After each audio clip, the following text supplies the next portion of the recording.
Hey everybody, welcome to Comics from the Future. I'm Andy. I'm Matt. We're here with Infinity Flux Comics out of Chattanooga, Tennessee, and this is our big show where we show you some of the biggest and best books that you can pre-order by this weekend. So head on over to infinityflux.net right now. You can follow along, place your pre-orders, and everything you pre-order, you get 10% off of. So the extra little bonus right there. We've got an awesome show. There is some really big ones. There are so many number ones. Yeah. It was I thought it would end up being just a number one show. Yeah, it was when putting the show together for Wednesday, it was really hard to figure out, to trim out just 10. Yeah. Like, which one? There's 20 at least, and, you know, which one do we do? But yeah, big show this week for sure. So let's get into it, starting with our featured comics. We're going to start with X Factor #1. This is our next new From the Ashes era X-Men related book, I guess. This one is written by Mark Russell, and the art is by Bob Quinn. And this features the team you see here on the cover: Angel, Havoc, Frenzy, Feral, and Pyro. This team actually gives me vibes of, dare I say, Youngblood from 1992. They're a government-sponsored team. They are highly marketable. You know, they're very public-facing. Yeah. They're not operating in the shadows. I don't know if I'd go so far as to say like they're like celebrities like Youngblood was, but they're government sponsored and they go do missions that the government wants them to go on. Yeah. I mean, other than Wolfsbane, they look very like, you know, handsome and stuff, and very corporate. Yeah, it's like a team that's been pieced together to have the best public image. So for this first issue, we don't really know like what mission they're going to go on. We just know more of the general idea of the book, that it is a government-sponsored team of mutants. You had mentioned on Wednesday if that maybe they're doing this as a way to try to improve relations between the public and mutants or that kind of thing. So that'll be interesting to see. So yeah, I don't really know what to tell you about this first issue specifically, but that is the overall feel of the book, is just this team of mutants that does what the government asks them to, which maybe doesn't sound like it would be the best thing all the time. So I wonder if there's going to be any conflict between like, well, you know, you're telling us to go do this, but we don't really feel like we should. That'll be some interesting. Well, I'll be interested to see too, you know, you've got Havoc on the team. Cyclops is a member of the X-Men. Yeah. Does he approve of what they're doing? Yeah. Or is this like, hey, you're using the X-Factor name for something that we don't agree with? Yeah, hopefully that'll be brought up as a story point for sure. But yeah, just want to let you know about the next of our new X-related books. So we have our A cover right here. There is a David Lopez Disco Dazzler variant. We're going to see a bunch more of these throughout the show. There's some really fun ones. There's a Manuela Lupacchino variant. There is a logo variant, in case you don't know what the X-Factor logo looks like. There's a Luciano Vecchio window shades variant. Maybe they're behind. It looks like they're behind. Oh, that's vertical blinds, because you can see they're not. It's not. I don't think it's bars. I think it's like blind, or maybe it is bars. I don't know. There's a Marcus Toe Havoc variant. I like that one a lot. And a Scotty Young variant, because you can't have a #1 without a really fun Scotty Young cover. I can't read quite what it says, but it should be great. Who's the kid in the hat? I can't tell. I don't. That might be one of the new ones. I really want that to be Strong Guy. I want him to be back on the team. Yeah, he gets shrunk. Yeah. Next up, we've got Gotham City Sirens #1. This is going to be a 4-issue miniseries, bringing back the Gotham City Sirens from 2007, 2008, something like that. Pre-New 52, I believe. Yeah. This was a great series, and I love this team up. So the characters are coming back together of Poison Ivy, Harley Quinn, and Catwoman. It's going to be written by Leah Williams, and the art is by Matteo Lally, which I've already checked out some preview pages of this. It is awesome looking. And in this, there is a energy drink sponsored hunting operation that is threatening the animals and the citizens of Gotham City. And you know, you've got Poison Ivy, who's all about nature and everything. You've got Catwoman, who loves cats. You got Harley, who loves animals and pets. You don't mess with animals around these three. So they are going to be teaming up to stop all of this. But there's going to be some guest appearances along the way as well. We already know from some of the covers and everything. Punchline's going to be in here and more. So it says, if this is a tale of over-the-top tale of guts, goo, and grit with plenty of hot tubs, headshots, and hotties. So it's just a little bit of everything. Well, and we looked through a preview, and That's true. Yeah, that's true. That's true. We can confirm now that that is true. Plus, we got this great Terry Dodson A cover. I just think this is going to be great. Only 4 issues, but I hope this kind of sparks something because I think this could be another ongoing. This could be this will be great for a next candidate for miniseries to extended series to ongoing. Let's make that happen for sure. Yeah. So we've got our A cover right here. We've got our Scott Forbes. I forgot they kind of called this the fashion variant or whatever. This is like Met Gala fashion. We've got a Ji-Young Lee variant with Catwoman. We've got a Jason Gayer. This is the DC Superpowers action figure box, and we just saw that totally looks like the Toys R Us logo. Yeah, we just saw it. Yeah. We just saw a toy that we got in here that had the old Toys R Us orange logo. And we're going to see a lot more of these types of covers, too. There's some really cool looking ones. And we have a Raza swimsuit variant. And a Gilliam March connecting prismatic gloss. This is for issue 3. So the last 2 weeks we've been talking about issue 1 and 2. And this is really cool, too. I don't know if we mentioned it before. Gilliam March was the original artist of Gotham City Sirens back in the day. Yeah. So it's cool to have him back doing some of these classic covers. And you see a little bit of punchline. It's a leg there. Yeah. All right, next up is Deadpool Team-Up number 1. This is going to be a 5-issue miniseries written and drawn by Rob Liefeld. And I'm pretty sure that he has said that this is going to be his last ever work. I don't know if he meant on Deadpool or for Marvel or for comics, period. I'm not 100% sure. I think he's just going more indie after this. I think so too. Yeah, I think this is the last time he'll be doing Deadpool. But this is going to see Wolverine teaming up. If I'm guessing, it's probably 1 character per issue. Yeah. I don't know that, or maybe they like compound as it goes on. But he's going to team up with Wolverine, Major X, Ghost Spider, Hulk, and Crystar, who you see right there on the cover. That's what I'm most excited about. Yeah, because they're going to have to deal with the return of a lost Marvel Comics character. Don't know who that is. When I first read it, I was like, "Oh, well, they spoiled it. It's Crystar." But it said more lost than Crystar. Even more lost than Crystar. Right? I don't know who that's going to be, but so I don't know what kind of threat it's going to be. But apparently, Deadpool can't do it on his own, and he's going to need some help with all these characters. So we have our A cover right here. We have an Amanda Connor variant. I love that. There's a blank sketch variant. There's a movie variant. We've had a bunch of those. Paco Medina Coca-Cola variant. We've had a few of those. Cable and Deadpool. Yeah. That's great. There's a Rob Liefeld foil variant, and then just a non-foil Rob Liefeld variant.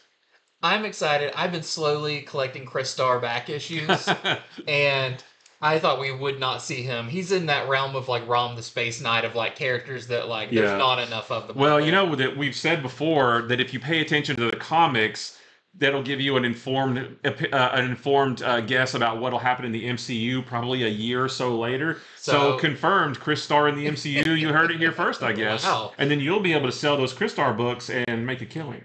You gave away our plan. Yeah. Next up, we've got Spider Society number 1. So they've been building up to this in the end of the Spider-Verse. Edge of the Spider-Verse. Edge of the Spider-Verse, this last volume of it, had the story where they're going around and collecting different spider people. So this is going to be by Alex Seguera, and art is by Scott Godlewski. Yeah. It's going to be a 4-issue miniseries, and it just says every spider of the Spider-Verse meets up at the same time in the same room to discuss a looming threat. I know issue 2 talks about the Sinister Squadron, and we saw hints and stuff of craziness in the the 3rd story in the Edge of the Spider-Verse stuff. So we don't know what the full story is, why all of them have to come together for this, but it sounds like this is going to be, it says it's like darker and edgier than the previous ones. So okay. I don't know how edgy Spider-Man can get, other than like a 90s outfit and swoopy hair. When he was like, "I am the Spider, I'm no longer Peter." I remember that quick era. Maybe we'll return to that. Yeah. But if you're a fan of the Spider-Verse and all those characters come together, you've got another one right here, which sounds like it's going to cap off this next kind of era of Spider-Verse stuff. So we've got our A cover right here. We have a Ramcharon variant, which that one's really cool. We have, I really like this one. This is the Art Germ Spider-Gwen variant. And we have the Baldari Window Shades variant. Looks like Gwen wasn't invited to the party. I don't see any window shades. Maybe they're just pulled They're up. pulled up, right? Next up is The Power Fantasy #1. This is a new book from Image, written by Kieran Gillen, and the artist by Casper Wingard. And in this story, in the world of this story, being superpowered doesn't mean what it means like in Marvel or DC. What it means is any individual with the destructive capacity of the nuclear arsenal of the USA. And in this story, there are 6 people like that, 6 superpowered people that have this destructive power. And it just says that the planet's survival relies on them never coming into conflict. And that's it. It doesn't really give us much more than that. I don't know if it's maybe like if they do come, if they do meet, they're sort of drawn to battle each other, or if they just think they won't get along, or whatever. But I guess there's going to be something in this story that they want to keep these superpowered people apart, and what will they do to go to that length? So it'll be cool to see. I love Casper Wingard's artwork. I love the coloring and everything. So this sounds really cool. I'm excited for this. So we have our A cover by Casper Wingard, and then we have a Hans variant. Next up, we got Lie Popeye #1, continuing from the Free Comic Book Day Popeye, which was great, which was so good. It was one that I kept recommending to people, you have to check this out because it's not necessarily what you think it is. So this is written and drawn by Marcus Williams, and this is, as they say, One Piece meets Dragon Ball, but with Popeye. And after reading that Free Comic Book Day book, totally that. This has the over-the-top fighting of those. It has the kind of creature design, or the villain design. I feel like that's very One Piece, with the sea hags and the giant sea monsters that Popeye's fighting. Popeye and Bluto feel like Goku and Vegeta when they fight, and they're rivals, but they have to team up to do this. It's just super cool. I'm so excited about this. So after 90 years, Popeye is getting this fresh coat of paint, and it is awesome. So it just says an old foe of Popeye emerges from the surf to face off against the Sailor Man once again. That's all you need to know, and giant fists are going to be thrown. Yep. So we've got our A cover right here. We have a Samavera variant. We have a Wallace variant, which is really cool. It reminds me of a Daniel Warren Johnson. Oh, it does, yeah. And we have an Acuna variant, which is great. That's so sweet. It's very Superman Lois. Yeah. Well, next up, we've got Venom War Spider-Man #1. This is going to be a 4-issue miniseries tie-in to the main Venom War storyline that's coming soon. And it's a little bit weird because we're starting to get solicitations for Venom War stuff. There's another one later, but we haven't got the Venom War yet, and I'm a little bit behind, so I don't really know how close we are. I don't remember when Venom War #1 comes out. But yeah, if you're excited for that, go ahead and start pre-ordering these tie-ins. In this one, it's written by Colin Kelly and Jackson Lansing, whose work I love, and the art is by Greg Land. And it just says that both Eddie and Dylan Brock want the symbiote. That's what the whole war is about, basically. But at this point in time, anyway, Peter is currently in possession of it. You can see him wearing it on the cover there. And maybe he'll be the winner of the Venom War, because, I think the whole thing is that there's going to be just one true Venom after all this is said and done. Maybe it's going to be Peter. I mean, probably not, but, you never know. So yeah, like I said, if you're excited for the Venom War stuff, hop on this tie-in. So this is our A cover. We have a Ram Charan variant, and there is a Kokolo Stormbreakers variant. Very cool. Yep. Next up, we've got Absolute Power #2. Hopefully you picked up #1 2 weeks ago. Yeah. Maybe you picked up the Task Force 7 issue this week. But since this is a monthly series, I mean, you really get to kind of marinate in it as you are following on with Superman, Batman, and Wonder Woman. So issue #2, I've already checked out a preview of it, and it is awesome. The remaining heroes, which there are not many of them, you even see kind of a grid of who's left, are all rendezvousing at the Fortress of Solitude. But Amanda Waller has her own plans, and she knows that they're there, even though they don't know.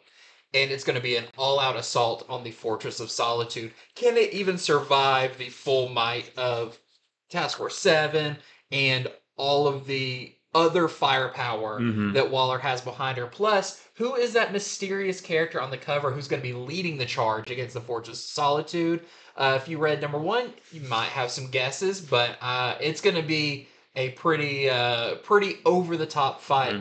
Plus, what's Green Arrow up to? Yeah. That for me was the most surprising thing, because we saw a little bit of it in Green Arrow number 13, but I thought it was like, it's whatever. Yeah. But then Absolute Power was like, wait a minute, I don't know what he's doing. You know? It's one of those things like he had a conversation with somebody else that Waller wasn't listening to, and he was still acting bad. And it's like, okay, you're not just like covering when you're in front of the boss. Right. Like you actually seem pretty dark. So we'll have to see, but I'm very excited about number 2. Definitely check out number 1. I think you'll really like it. I'll just say it again, I loved Absolute Power number 1. Like, it checked all my boxes. I thought it was absolutely fantastic. I'm over the moon excited for this. And we know there's going to be, at least we've seen the teaser for Absolute Batman.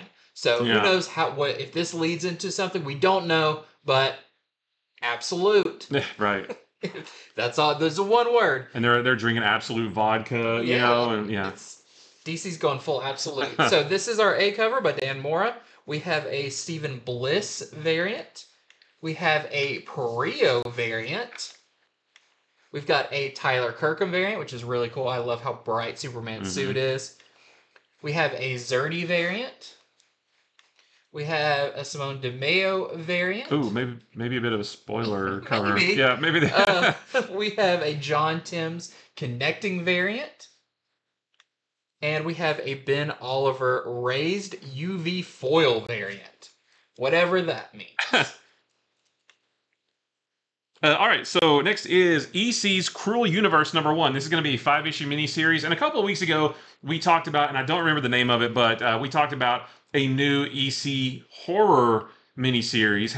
These are published by Oni, right? Yep. So Oni Press is sort of bringing back the EC brand, essentially. And EC back in the 50s and 60s, you know, they were probably 40s and 50s, I guess. They were known for their horror books, their sci-fi books, fantasy, and now all of that is coming back.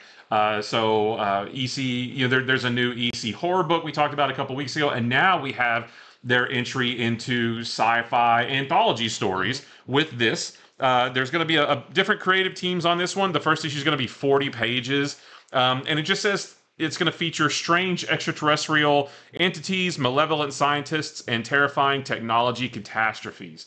So I know in a lot of modern day anthology books, you know, there's like maybe a couple one and done stories and one that connects. I don't know. In the old school stuff, like it was just like just one and dones all throughout. So I'm not sure how this one will play out, but yeah, just classic feeling, you know, modernized with modern creative teams, but just classic feeling sci-fi stories in the EC tradition. So I'm really excited for that. Especially being 40 pages, they're not just going to be like 2-page stories. Yeah. It seems like you're going to get a pretty substantial story. Yeah, for sure. So yeah, I love the EC stuff, so I can't wait to check this out. So we have our A cover. We have a Williams III variant. There's a silver foil Smallwood variant. Oh, silver foil Smallwood variant. Yeah. Smallwood did the cover, the A cover, and then there's a gold foil Williams III variant. So two covers, and then foil and regular. Yeah, and they kind of changed the colors on them as well. Next up, we've got Defenders of the Earth. So we have already bringing back Flash Gordon with the Free Comic Book Day book and his series that's starting.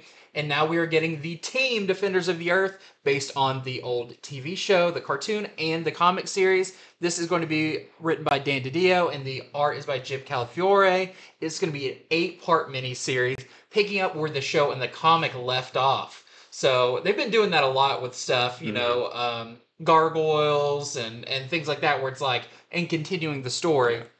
So you've got Flash Gordon, the Phantom, Mandrake the Magician, and Lothar face off against Ming the Merciless, who they are always fighting. Yeah. That's, of course, the big bad guy. But also, it says they're going to be facing off against some kind of things from their past. I don't know if it's maybe each of the individual villains return or something, but they're going to have to work as a team to do it. And as far as we know, this doesn't connect to the Jeremy Adams Flash Gordon series. I think these are separate. So just in case you were wondering about that.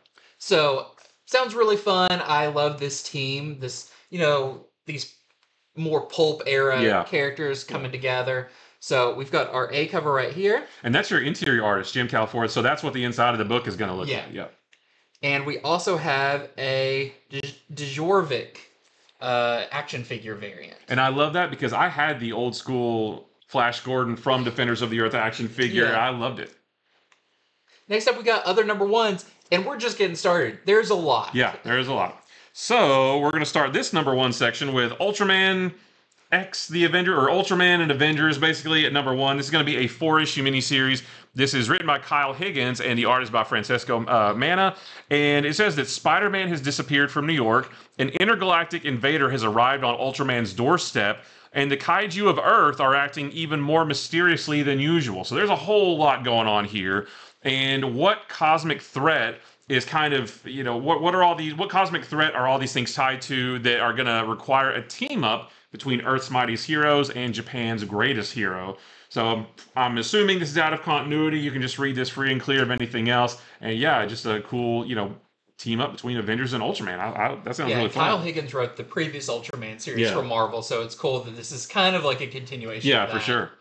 So we have our A cover right here. We have an EJ Sue variant, and there is a Mana variant. That's your interior artist. Very cool. Next up, we got Wolverine Annual number 1. This is part of the Infinity Watch story, and this is going to be Infinity Watch Part 5. And it sounds like this is close to wrapping it all up because it says Wolverine is facing off against the whole Infinity Watch to defend a community. So I'm not sure what all that's about, but this is written by Ezra Clayton Daniels and Derek Landy with art by Yidroi Sinar and Sarah Pacelli. Oh, nice. So really, really cool here. And you've been really enjoying this Infinity Watch story. Yeah, it's been pretty good, especially this Spider-Man one. That was really, really good. So yeah, I'm excited to read. We got Thor coming up next week that we'll be talking about on Monday. So yeah, it's been pretty fun. Yeah, so if you're trying to read all of it, your next one is Wolverine. And we also have, this is the Jeremy Wilson variant. And we have the Johnson Nick Fury Agent of S.H.I.E.L.D. variant. And the Mike McCone Infinity Watch variant. Next is a new book from Distillery called Life, and this sounds really interesting. So it's written by Stephanie Phillips and Brian Azzarello, and the art is by Lee Lowridge. This first issue is going to be 56 pages.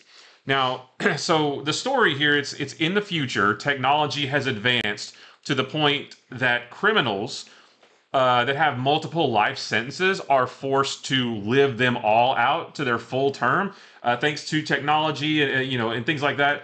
They actually are able to live that long, so they have to live all of their life sentences. So, for example, there is a character in this called the Casanova Killer, and he has to live out almost 2,400 years of his 32 life sentences, and it's on a distant prison planet alongside some of humanity's worst offenders. And that makes me think of Alien 3. Yeah. That prison planet that she finds herself on. So there's this prison planet where people have lived there for years and years and years, centuries maybe.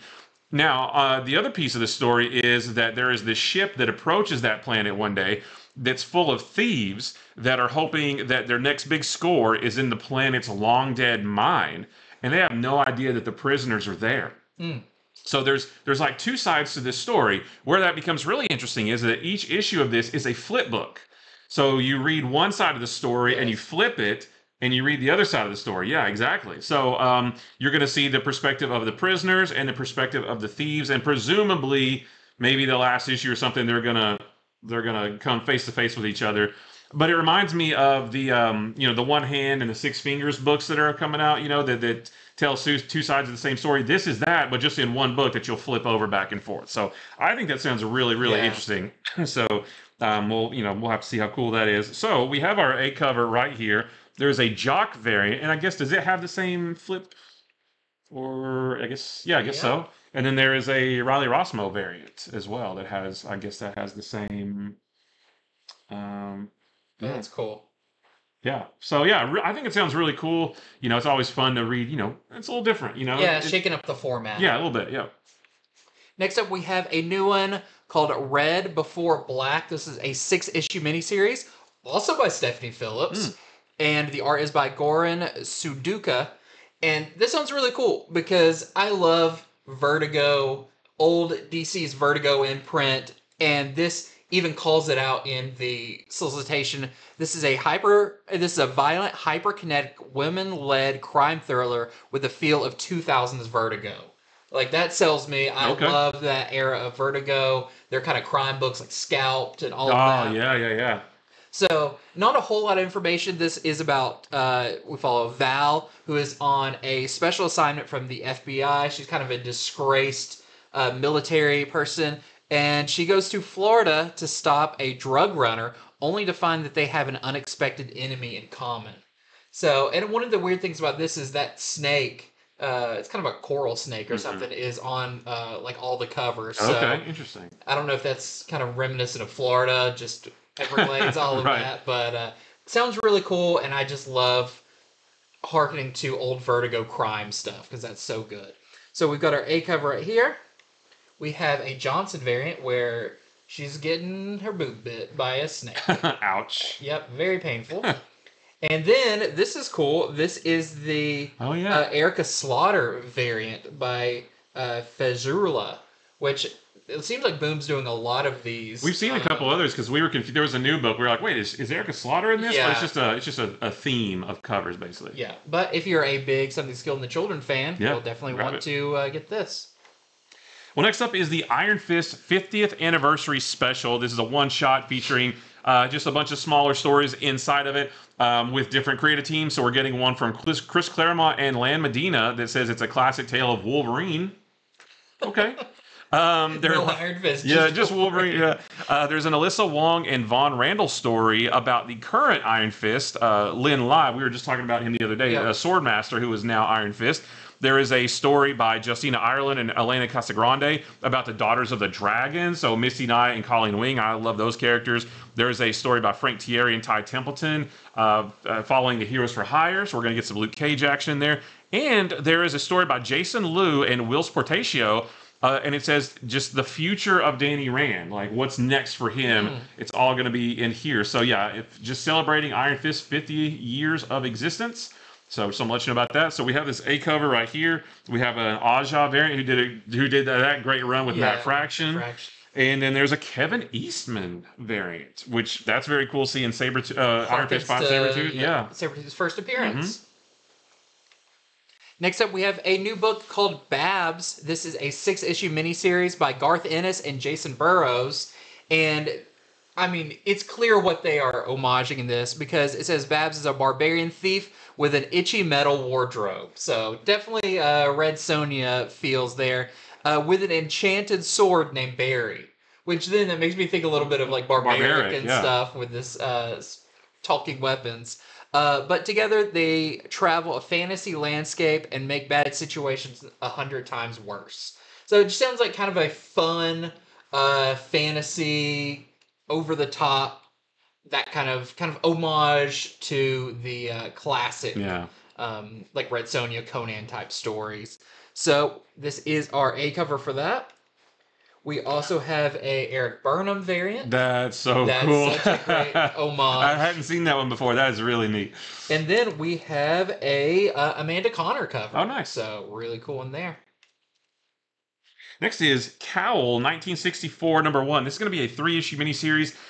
Have you heard of COWL before? COWL was Kyle Higgins' like first kind of indie book after he wrote Nightwing for New 52. Okay. And it was kind of a spy type thing book. Okay, because it said it's celebrating COWL's 10th anniversary, but unfortunately I've never heard of it, which just goes to show that I've read comics my whole life, and there's just so much stuff out there. You can always learn something new. There's always something new to discover. So this one is set in 1964, which perks me up instantly. This is about the world's first superhero labor union called COWL, and that stands for Chicago Organized Workers League. And that labor union is going national, but the old team is scattered. There are powerful forces that are moving in the shadows, and will this union be busted before it gets off the ground? So I need to track down the original to see was the original set in 64? Or? I don't think so. Okay, so yeah, when I saw that and hearing that makes me want to go read the original and then check out this new one. I think it sounds like a lot of fun. Now, is this in the Radiant Black universe? It didn't say anything about it. I don't see like massive verse or anything on it, so probably not. Well, I don't know that this guy kind of looks like the yellow Radiant Yellow. Yeah, and the guy down there has the thing on his chest that kind of looks like Radiant Black. Yeah, so I don't know. That is a good question. It'll be interesting to find out. For sure. So we have our A cover right here, and then there's a McMahon cover also. And next up, we've got the return of Archer and Armstrong, some of Valiant's most fun characters, the Immortal and the kind of ex-cult member teaming up. And it just says, this is by Fred Van Lint, who wrote a lot of Archer and Armstrong back when they had their big relaunch. And the art's by Emiliano Urdinola. And the duo head out on another crazy adventure, including facing off against a legion of lethal nuns. So if that sounds like your thing, definitely check it out. It's always funny. It's always like a good over-the-top time. Oh, that old chestnut. Evil nuns. Yeah. That's always a classic. So this is our A cover. And then we also have a Vidal variant.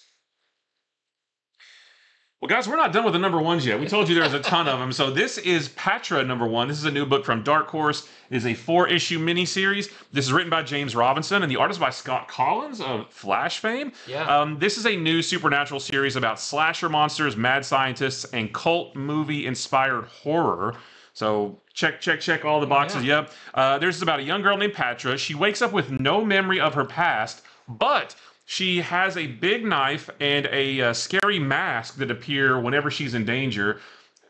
Take that, Spider Sense. That's way cooler. And there's also a 1980s slasher-style killer who is slaughtering families in a small town in the Midwest and wants to kill Patra here as well. So presumably the series is going to be about her trying to figure out who she is while also fending off this old-school slasher killer type character. So I love books like this. This comes out, well, it's in August. I was thinking this is great for Halloween, but it comes out a little bit before, but it sounds like a lot of fun. So we have our A cover by Scott Collins, and then there's a Francavilla cover. Yeah, and Francavilla just harnesses whatever the horror idea is and just makes it 10 times better. Yeah. Next up, Garfield. So there is going to be a 4-issue Garfield miniseries by Ryan Estrada, Sarah Grayley, and Axer Ineas. And from what it sounds like, it's based off of the recent movie. It says up in the corner. Oh, right. But it also has new extra stories and everything in each issue. So if you're a Garfield fan, check it out. Garfield making his leap to traditional style comics. We've got our A cover right here. And we also have a Stevens variant, which that big bull was in the movie and everything. Oh, okay, cool. It's a pretty fun movie. Yeah. All right, so next up is Cyberforce Shootout. Now, this is going to be a one-shot. This is written by Billy Muggleberg, and the art is by John Starr and Bruno Abdias. And in this one, Cyberdata Industries sends Ballistic, who is, one of the members of Cyberforce. They send her out to track down an Aphrodite 9 android that has gone rogue. So a nice little Top Cow tie-in there as well. But it's up to Ballistic to hunt down this Aphrodite 9 android, but Cyberdata Industries is willing to destroy anything or anyone to take this rogue android out. And what does that mean for Ballistic, who is out there actually trying to do it? Maybe they don't care. Maybe, collateral damage. Maybe they're okay with that. So yeah, just a nice little return to Cyberforce, just for a one-shot. Cyberforce was always one of my favorite Image books back in the 90s. So it'll be cool to check this one out. And this is our only cover. Next up, another number 1. This is Damaged People. This is a 5-issue miniseries by Damian Connolly, who's doing the writing and the art. And this first issue, which I'm not sure if maybe, because it says the first issue follows, so I wonder if it's like each issue is going to be a different thing. But follows Abigail, and it calls her a boring, lonely girl who spends her days scaring people. Okay. That doesn't really sound like a boring person. It sounds like maybe a person you want to avoid.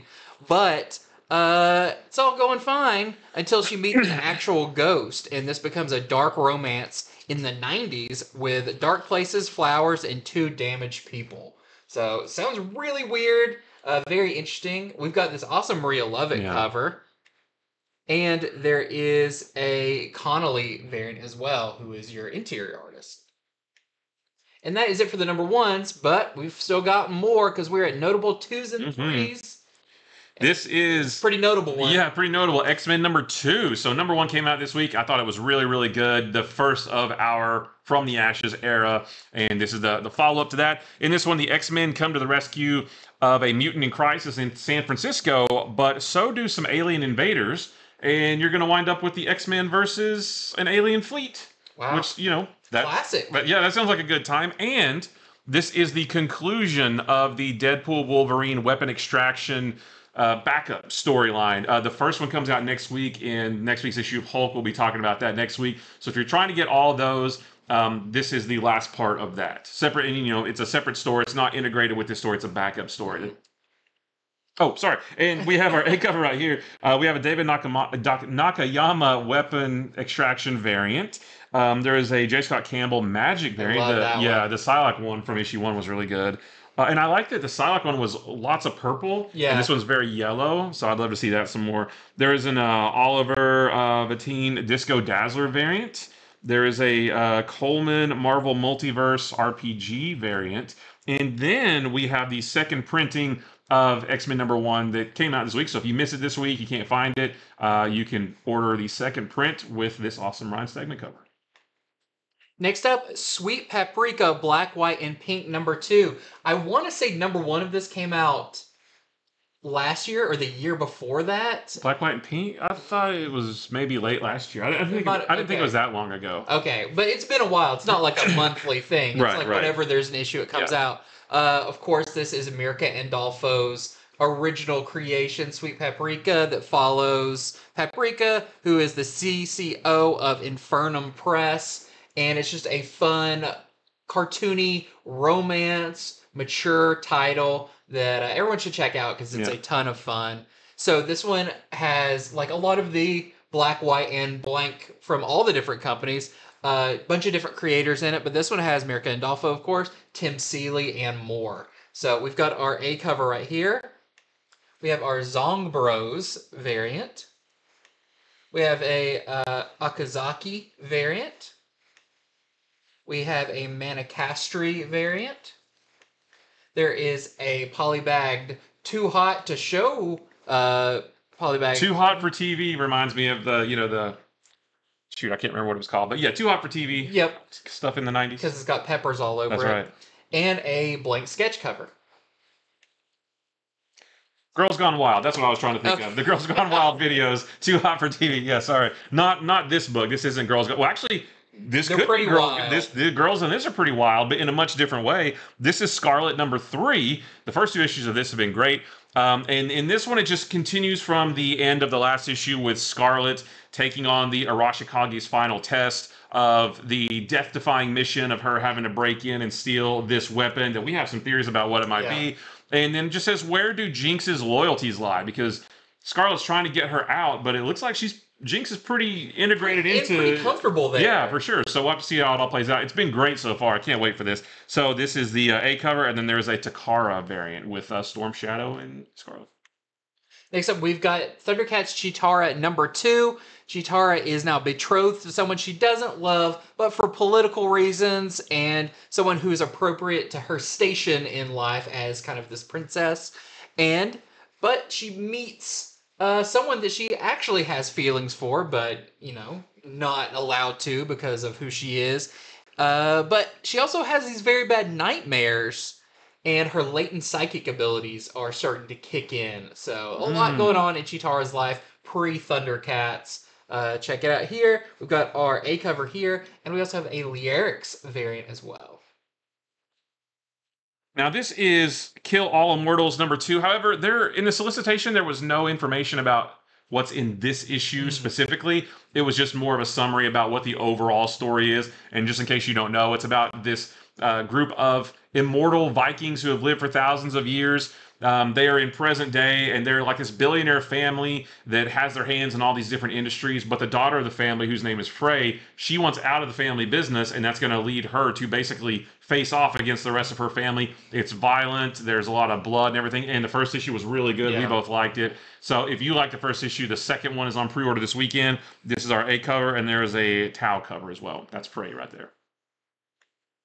Next up, we have from the World of Minor Threats, Barfly #2. I loved issue #1 of this, and I haven't read any of the Minor Threats books, so that just shows you this is a easy place to jump in. But now we have #2 where Barfly, who is kind of our lovable reject character, who was a loser, who was a former henchman of the entomologist, is just trying to make his way in life, trying to just have a good time. He wants to start a band, all of this.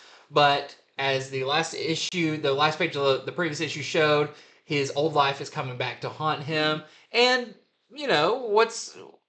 what's a former henchman to do in this situation? So check out number 2. It is a lot of fun.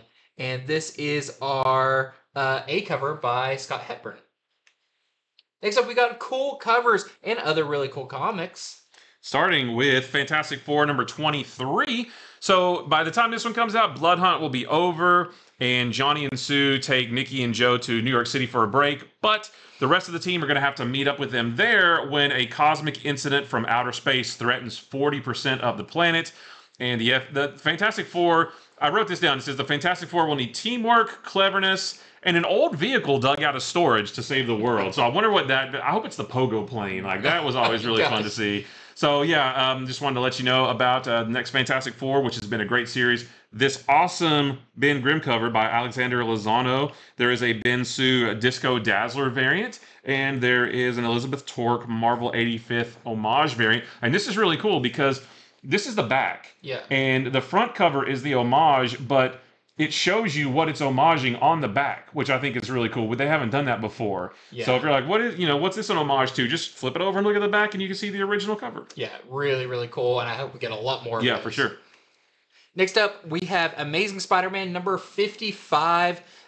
This just says it's the last domino to fall as we head into the summer centennial. This is Legacy number 949. And this is not an X-Men book. This is Amazing Spider-Man, but like all the Disney covers, they use them on Amazing Spider-Man. Right. And they confuse everyone to this day. So great homage cover here. And we also have the Disco Dazzler variant by Luciano Vecchio, which is just a super cool suit for Spider-Man. Make that his just regular costume. I would be totally fine with that. There's so many villains I feel like he could, goes up against vampires and he can reflect all the sunlight there is. Yeah, one shot them all. Yep.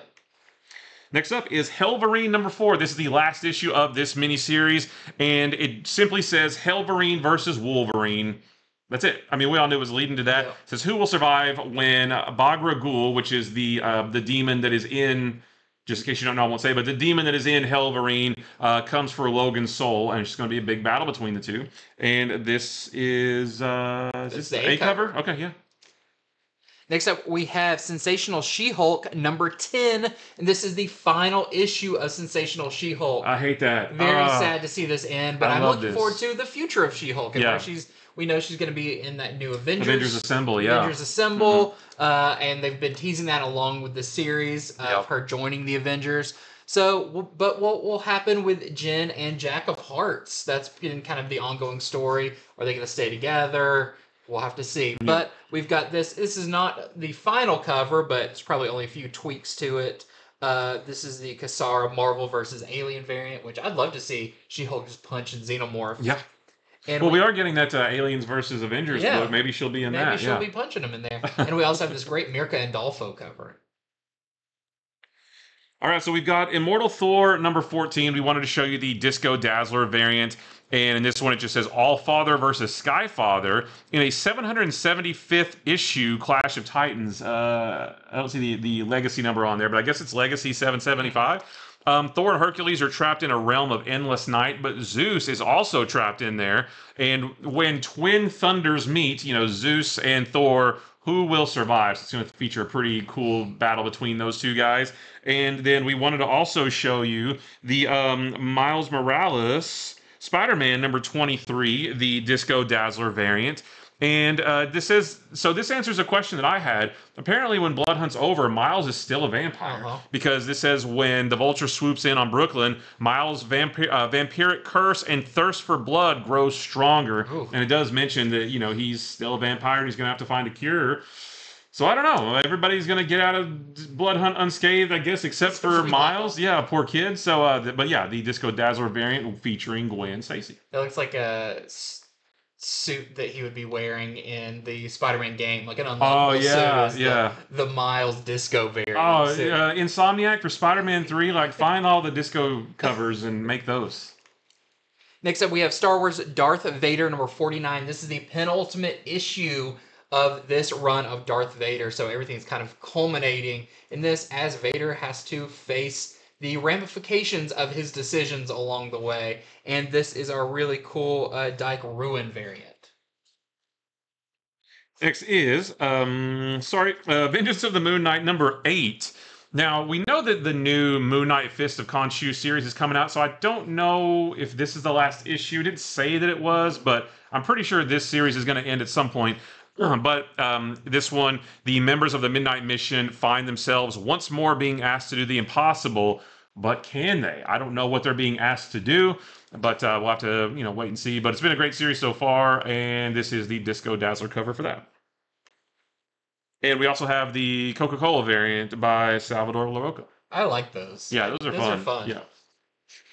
Okay, next up, this is a big one. This is Ultimates number 3. And man, every issue of this feels like it's taking big swings. Yeah, really filling out the world. Yeah, second issue, we had all this stuff with Midas and the big reveal at the end. Well, this one is She-Hulk. So the ultimate search for a way to take down the Hulk, the Maker's most powerful tool, which I guess that's the Hulk from the Cabal? I believe so, but I thought in the Ultimate Invasion, I thought that the Maker prevented the Gamma explosion. So maybe it's a different Hulk. I don't know. Or they got their powers a different way I or don't something. know. But really interesting there.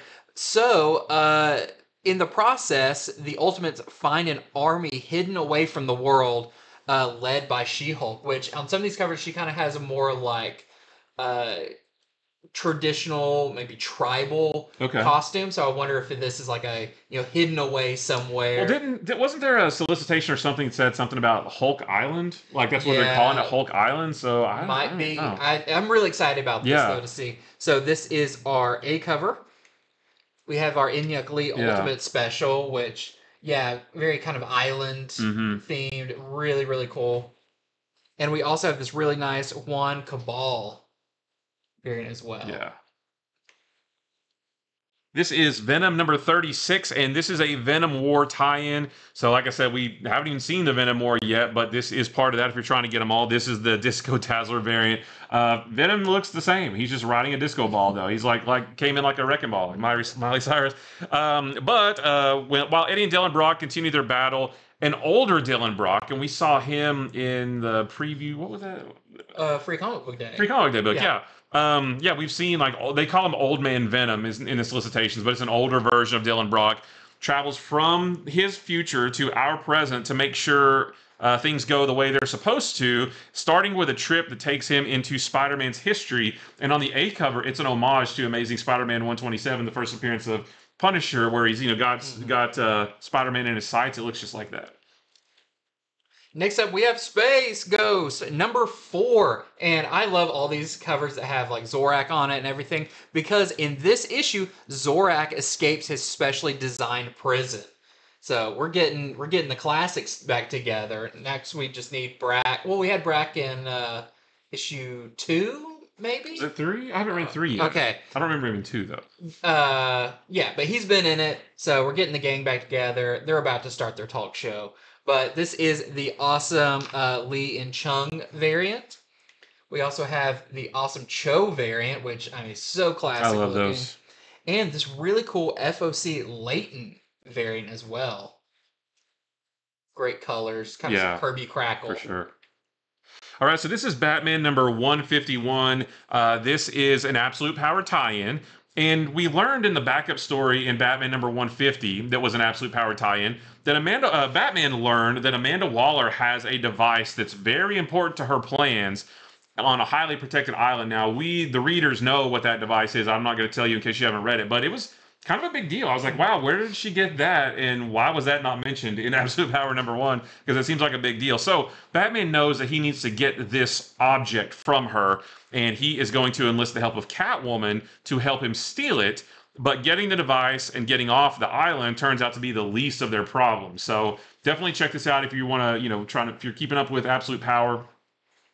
This one has a lot of covers for some reason. I'm not really sure why. This is our Gilliam March variant. I love this one where Catwoman takes his suit. Yeah. I want a Elseworlds where Catwoman takes up the cowl. Make it so. There's a Jill Thompson variant. There is a Jason Geyer and Alex Saviuk variant. Yeah, this is another one of those. This is one of my favorite ones. Yeah, I want that figure with the chest hair paint on. Or like a 2-pack with him and like Ra's al Ghul. Oh, that'd be so cool. Take my money. There's a Olivier Coipel swimsuit variant. There is a Michael Janin Resistance variant, and I think that's the Resistance suit that they all wear now that their powers are gone. And there is a Delato Batman 85th Anniversary variant as well, which looks super cool. I guess is it because the 85th anniversary? There's so many covers. I guess, but I guess why this issue though is what I'm confused about. Why? It's almost funny. It's like it lines up. So it's Absolute Power. So we've got Absolute Power variants. We've got the swimsuit covers. Right. So those line up, and it's the 85th anniversary. It's just like Batman gets hit with all of the special covers. The planets aligned all at once. Yeah, I guess. Next up, we've got some really fun covers. So this is for Gun Honey. This is for Gun Honey number 4. This is the Pereira homage cover, of course, to Captain America punching Hitler, and this is awesome. Also want to show this really nice cover for Penthouse Comics number 4. This is the Matteo Scalera variant with Dracula, and just continues some of the ongoing stories of this book that has been so great. Next up, we got graphic novels and more. We just have a couple here, but some really good ones. Some awesome ones. So this is the Aquaman by Peter David Omnibus. This thing is huge. This is going to be $150, and it collects 64 different issues, including the Aquaman numbers 0 through 49 from the 90s. There's Aquaman Time and Tide. There's a couple other 4-issue miniseries peppered in there, and some other little one-shots. But there's 64, if I counted right, or there's over 60 books in this one omnibus. It's gonna be huge. What's the average omnibus is what, like 20 to 30 something? The Marvel ones are usually right around 30, maybe 40 issues. This is 60 something. DC, like we said it before, DC doesn't care. They just throw it all in there. Yeah, theirs end up being like square. Yeah, they're as wide as they are right. Tall. But I'm still getting it because that much 90s Aquaman. I pre-ordered this so fast. Same. I saw this. I was like, this is a no-brainer. Yeah, for sure. So don't miss it if you're a fan of that era of Aquaman. And next up, speaking of things that are kind of related, this is H.P. Lovecraft's Call of Cthulhu graphic novel, but this is like all of the Lovecraft manga they've been doing.